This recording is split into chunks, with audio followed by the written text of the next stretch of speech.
خدا کی قسم یہ تسبیح 100 کروڑ کی ہے۔ یا اللہ یا کریم، پڑھتے ہی 10 سیکنڈ میں معجزہ دیکھنا، 1 کروڑ لکھ دو، شام تک مل جائے گا۔ بسم اللہ الرحمن الرحیم۔ میرے بھائیوں میری بہنوں، آج جو میں آپ کو وظیفہ بتاؤں گا، یہ وظیفہ پڑھ کے 2 گھنٹے میں معجزہ دیکھ لینا۔ یہ وظیفہ اتنا طاقتور اور تیز وظیفہ ہے جسے پڑھتے ہی آپ کے مالی معاملات حل ہو جائیں گے انشاءاللہ۔ آپ لوگ کہتے ہیں نا ہمیں ایسا وظیفہ بتائیں کہ جس کا تیز اثر ہو، کہ ہم صبح پڑھیں شام کو دولت مل جائے۔ میرے بھائیوں نہیں، شام تو بہت دور کر دی، یہ وظیفہ تو آپ لوگوں کو منٹوں میں مالا مال کر دے گا انشاءاللہ۔ اللہ پاک کے حکم سے، اللہ پاک نے چاہا تو آپ کی خالی جھولی فوری طور پر بھر جائے گی۔ آپ کی من کی مرادیں انشاءاللہ فوری طور پر پوری ہوں گی۔ ذاتی مکان چاہیے تو یہ وظیفہ پڑھ لو۔ آپ کو اپنا بینک بیلنس بھرنا ہے تو یہ وظیفہ پڑھ لو۔ کروڑ پتی بننا ہے تو یہ وظیفہ پڑھ لو۔ میرے بھائیوں میری بہنوں، اللہ تعالیٰ کے تمام نام بہت ہی بابرکت اور فضیلت والے ہیں، لیکن آج ان ناموں کا آپ کو وظیفہ بتانے جا رہا ہوں جو نام دولت کے لیے بے حد مفید ہیں۔ ان ناموں کا وظیفہ کرنے سے آپ کی زندگی بدل جائے گی اور آپ کو اللہ تعالیٰ وہ عطا کرے گا کہ آپ کی سوچ ہوگی، اور آپ لوگ حیران رہ جائیں گے کہ ہمارے پاس اتنی دولت کہاں سے آ گئی۔ لوگ آپ کی خوش بختی پر ناز کریں گے اور سوچیں گے کہ کل تک جو لوگ بہت ہی غریب تھے آج اچانک ان کے پاس اتنی دولت کیسے آ گئی۔ لوگ آپ سے پوچھیں گے کہ آپ نے ایسا کون سا وظیفہ کیا کہ اللہ تعالیٰ نے آپ کو دن دگنی رات چگنی ترقی عطا کی۔ قرآن مجید میں اللہ تعالیٰ کے ناموں کی فضیلت اس طرح بیان کی گئی ہے، وَلِلَّهِ الْأَسْمَاءُ الْحُسْنَى فَادْعُوا بِهَا۔ ترجمہ: اللہ تعالیٰ کے بہت اچھے نام ہیں، اسے انہی ناموں سے پکارا کرو۔ ہر وہ مسلمان جو اللہ کے بارے میں علم حاصل کرتا ہے اور اللہ کے بارے میں اپنی محبت میں اضافہ کرتا ہے، وہ اس کے ناموں اور صفات کے بارے میں مزید جان کر ایسا کر سکتا ہے۔ بخاری اور مسلم کی حدیث ہے، حضرت ابو ہریرہ رضی اللہ تعالیٰ عنہ سے روایت ہے کہ رسول اللہ صلی اللہ علیہ وآلہ وسلم نے ارشاد فرمایا ہے کہ اللہ تعالیٰ کے 99 نام ہیں، جس نے ان کو محفوظ کیا تو اللہ نے اس پر جنت کو واجب قرار دے دیا۔ ناظرین، آج آپ کو وہ وظیفہ بتاؤں گا کہ اس وظیفے کو اپنی مرضی کے دن پڑھ لو، اپنی مرضی کی جگہ پر پڑھ لو، اپنی مرضی کے وقت پڑھ لو۔ آج آپ کو اپنے سینے کا وہ راز بتاؤں گا، میرے بھائیوں میری بہنوں کے ساری زندگی جھولیاں اٹھا اٹھا کر دعائیں دو گے۔ ساری زندگی اگر آپ کی لوگوں سے مانگنے میں گزر چکی ہے، ساری زندگی اگر آپ لوگوں کے آگے ہاتھ پھیلا رہے ہو، تو میرے بھائیوں میری بہنوں، آپ لوگ بالکل اپنا دل چھوٹا مت کرنا۔ آپ لوگ کرتے کیا ہو؟ بالکل جلدی مایوس ہو جاتے ہو، دل چھوٹا کر جاتے ہو، ہمت ہار جاتے ہو، تو جلدی ٹینشن میں آ جاتے ہو۔ میرے بھائیوں نہیں، آج کا وظیفہ آپ لوگوں کی قسمت کو ایسے بدلے گا کہ آپ لوگ خود یقین نہیں کرو گے کہ اچانک ہمارے پاس اتنا پیسہ کہاں سے آ گیا۔ میرے بھائیوں میری بہنوں، سارا آپ کا جو مسئلہ ہے، جو آپ کے مسئلے مسائل ہیں آپ کی زندگی میں، وہ پیسوں کی وجہ سے ہیں۔ گھر میں جھگڑا ہے تو پیسوں کی وجہ سے، قرضہ ہے، قرض داروں کو جواب نہیں دے سکتے کیونکہ پیسہ نہیں ہے، بیماریاں ہیں، علاج نہیں کروا سکتے کیونکہ پیسہ نہیں، شادیاں بچوں کی کروانی ہے، پیسہ نہیں، کیسے شادی کروائیں، گھر خریدنا ہے، ذاتی مکان کی خواہش ہے، پیسہ نہیں، کیسے ہر کام کریں۔ ہم سب کی زندگی پیسے سے شروع ہو کر پیسوں پہ ختم ہو جاتی ہے۔ مجھے اکثر لوگ کہتے ہیں آپ تو صرف پیسوں کے وظائف بتاتے ہو، پیسوں کے متعلق، پیسے کے علاوہ تو آپ بات نہیں کرتے۔ میں نے کہا اب مجھے خود بتائیں کہ آج کل کے دور میں ہمارا کون سا مسئلہ ہے جو پیسے کے بنا حل ہوتا ہو۔ ہم زندہ دنیا میں آتے ہیں تو ہمیں پیسہ چاہیے، ہم دنیا سے جاتے ہیں تو ہمیں پیسہ چاہیے۔ معاف کیجیے گا لیکن ہر جگہ ہمیں پیسہ ہی چاہیے۔ آج کے دور میں کوئی چیز پیسے کے بنا نہیں، اور اوپر سے یہ شدید مہنگائی، لوگوں کی آمدنیاں بڑی نہیں گھٹتی جا رہی ہیں اور مہنگائی بڑھتی جا رہی ہے۔ اس طرح کے معاملات ہیں تو کیا کریں؟ غریب بھائی بہن کیا کریں؟ پریشانیوں میں دن بدن پریشانیاں بڑھتی جا رہی ہیں۔ اس لیے اپنے تمام دکھی غریب بہن بھائیوں کے لیے آج وہ وظیفہ لے کر آیا ہوں کہ اس وظیفے کو میرے بھائیوں میری بہنوں جب بھی میں پڑھتا ہوں، اگر مجھے اپنے جائز مقاصد کے لیے، مطلب ایسا نہیں کہ مجھے اپنی کوئی عیاشیوں کے لیے پیسہ چاہیے ہوتا ہے تو مجھے مل جاتا ہے۔ نہ میں نے مانگا ہے، مجھے اپنے جائز مقاصد کے لیے، مقصد کے لیے، حاجت کے لیے جب بھی پیسوں کی ضرورت پڑی۔ یہ یاد رکھیے گا، آپ کو ناجائز مقصد کے لیے نہیں مانگنا پیسہ کہ آپ کو جا کے میں کیا مثالیں دوں، کوئی گناہ کے کام کرنے ہوں ان پیسوں سے تو آپ کو یہ وظیفہ نہیں پڑھنا۔ آپ کو اپنی کوئی جائز حاجت پوری کرنی ہو، مثال کے طور پر آپ کرائے کے مکان میں رہتے ہیں، آپ کو اپنا ذاتی گھر چاہیے تو آپ یہ وظیفہ پڑھ لیں۔ آپ کا کاروبار ہے، آپ حلال روزی کماتے ہیں، حلال رزق کماتے ہیں تو آپ یہ وظیفہ پڑھ لیں کہ مجھے اپنی دکان کے لیے مثال کے طور پر 20 لاکھ چاہیے، مجھے اس میں کام کو بڑھانا ہے تو آپ اس کے لیے وظیفہ پڑھ لیں۔ گھر کے آپ کے معاملات خراب ہیں، گھر کے اخراجات کے لیے آپ کو پیسے چاہیے، ان اخراجات کے لیے آپ پیسے مانگ لیں۔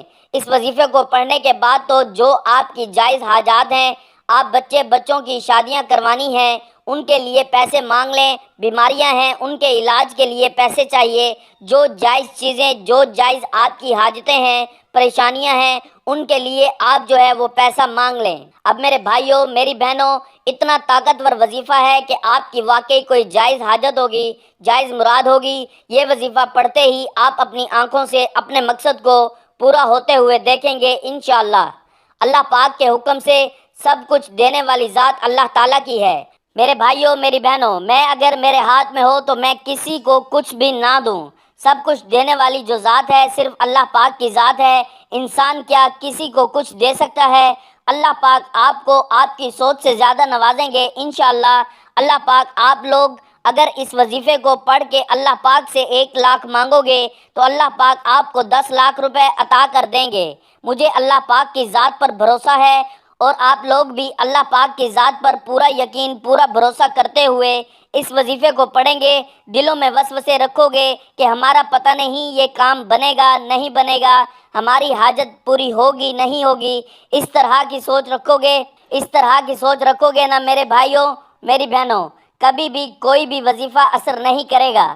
دلوں میں وسوسے مت رکھو آپ لوگ۔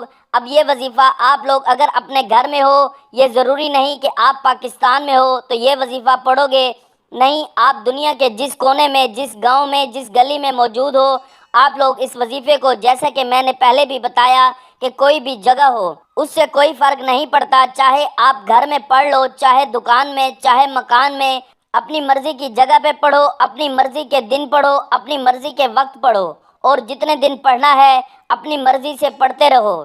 جتنی حاجتوں کے لیے جتنے دن پڑھنا ہو پڑھو، ایک دن پڑھو، آپ لوگ خود اگلے دن کا انتظار کرو گے، لیکن ایک دن میں 1 مرتبہ پڑھنا ہے، بس یہ پابندی ہے۔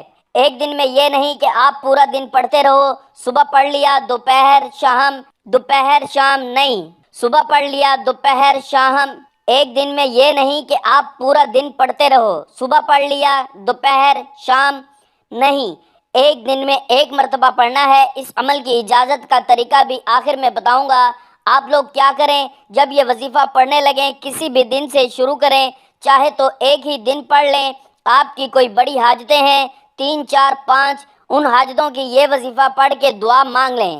ایک دن کر لیا، پھر 2 4 دن بعد پھر کر لیا، اگر آپ کا دل چاہا تو اسی طریقے سے آپ اس وظیفے کو پڑھ سکتے ہیں۔ اب پہلے دن آپ کو جس طرح پڑھنا ہے اسی دن آپ کو ہر مرتبہ پڑھنا ہے۔ آپ لوگ سب سے پہلے 1 مرتبہ درود پاک پڑھیں گے۔ سب سے پہلے جب بھی یہ وظیفہ شروع کریں 1 مرتبہ آپ کو درود پاک پڑھنا ہے۔ درود ابراہیمی پڑھ لیں، صلی اللہ علیہ وآلہ وسلم پڑھ لیں، یا صلی اللہ علی محمد پڑھ لیں، یا جو درود پاک آپ کو یاد ہو 1 مرتبہ درود پاک پڑھ لیں، لیکن سکون سے بیٹھ کر 30 40 سیکنڈ میں آپ یہ پورا عمل کر لیں گے۔ زیادہ سے زیادہ 1 منٹ لگ جائے گا، انشاءاللہ آپ لوگ یہ وظیفہ پڑھ لیں گے۔ درود پاک ایک بار ثواب کی نیت سے میرے ساتھ بھی پڑھ لیں۔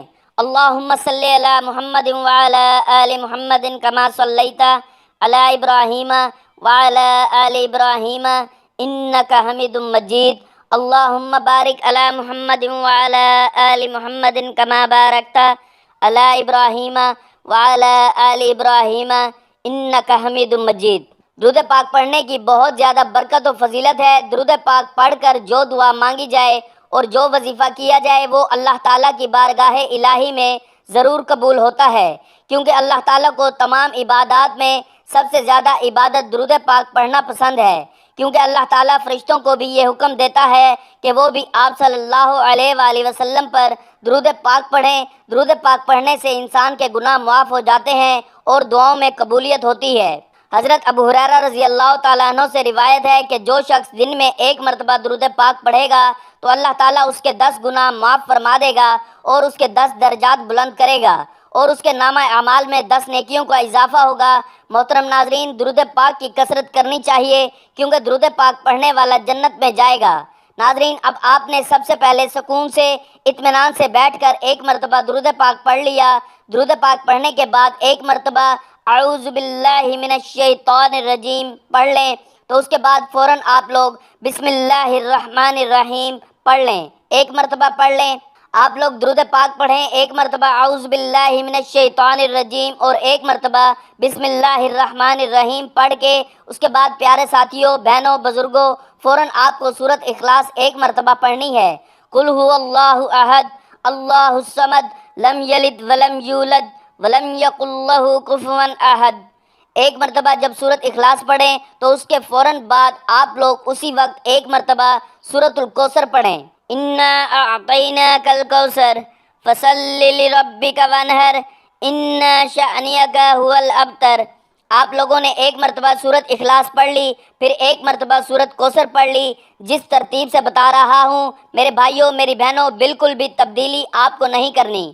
کسی چیز کو پڑھتے ہوئے سورۃ کوثر جب پڑھ لو تو آپ کو اپنی اسکرین پر 4 وظائف دکھ رہے ہیں، یا رزاقو، یا رحمانو، یا رحیمو، یا سلامو۔ ان وظائف کو آپ کو پڑھنا ہے۔ کس طرح، یہ میں آپ کو بتانے لگا ہوں۔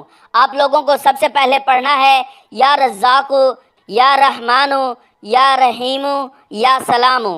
ایک ہو گیا۔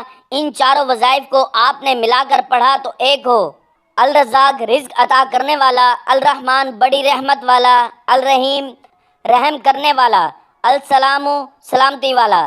میں پھر پڑھ کے بتاؤں گا، یا رزاق، یا رحمان، یا رحیم، یا سلام۔ یہ 2 ہو گیا۔ 2 بار پڑھ لیا، پھر تیسری بار پڑھیں، یا رزاق، یا رحمان، یا رحیم، یا سلام۔ یہ 3 ہو گیا۔ اس طرح یہ وظیفہ آپ کو 4 وظائف کو ملا کر پڑھیں گے تو ایک شمار ہوگا۔ اس طرح اس وظیفے کو آپ نے 11 مرتبہ پڑھنا ہے۔ یہ 11 مرتبہ جب اس وظیفے کو آپ لوگ پڑھ لیں تو اب کیا پڑھنا ہے یہ سمجھ لیں۔ پھر سے ایک مرتبہ سورۃ اخلاص اور پھر ایک مرتبہ سورۃ کوثر پڑھنی ہے۔ میرے بھائیوں، میری بہنوں، اس عمل کی اجازت کے لیے آپ لوگ اگر ایک دن کریں گے، پوری ویڈیو دیکھیے، ایک دن ہی کی اجازت آپ کو مل جائے گی۔ روزانہ اس عمل کو کرنا چاہیں تو روزانہ مکمل ویڈیو دیکھیے، آپ کو روزانہ اس عمل کی اجازت مل جائے گی۔ آخر میں درود پاک پڑھیے گا جو شروع میں پڑھا تھا ایک مرتبہ، اور اس کے بعد اللہ پاک سے ایک حاجت ہو، 100 حاجتیں ہوں، 100 پریشانیاں ہوں، ان کے لیے دعا مانگ لیجئے گا۔ آپ لوگ یقین نہیں کریں گے کہ آپ کی کیسے غیب سے مدد ہونا شروع ہو جائے گی۔ آخر میں اللہ تعالیٰ سے دعا کرتے ہیں کہ اللہ تعالیٰ ہمیں اپنی بارگاہ الہی میں بھی خزانہ عطا کرے اور ہماری تمام پریشانیاں دور کرے، ہماری تمام حاجات پوری کرے۔ اللہ تعالیٰ بے اولادوں کو اولاد عطا کر، بے گھر لوگوں کو اپنا گھر عطا کر، جو بیمار ہیں ان کو شفا عطا کر۔ یا اللہ پاک ہم سب کے کبیرہ صغیرہ گناہ معاف فرما اور ہمیں ماں باپ کا فرما بردار بنا۔ اے اللہ ہمیں 5 وقت کا نمازی اور پکا سچا مسلمان بنا اور دین اسلام کے احکامات پر عمل کرنے کی توفیق عطا فرما۔ آمین ثم آمین۔ ناظرین، اللہ تعالیٰ کے 99 ناموں میں سے ایک نام کمنٹ میں لکھ کر شیئر کریں۔ اللہ تعالیٰ ہم سب کا حامی و ناصر ہو۔ آمین۔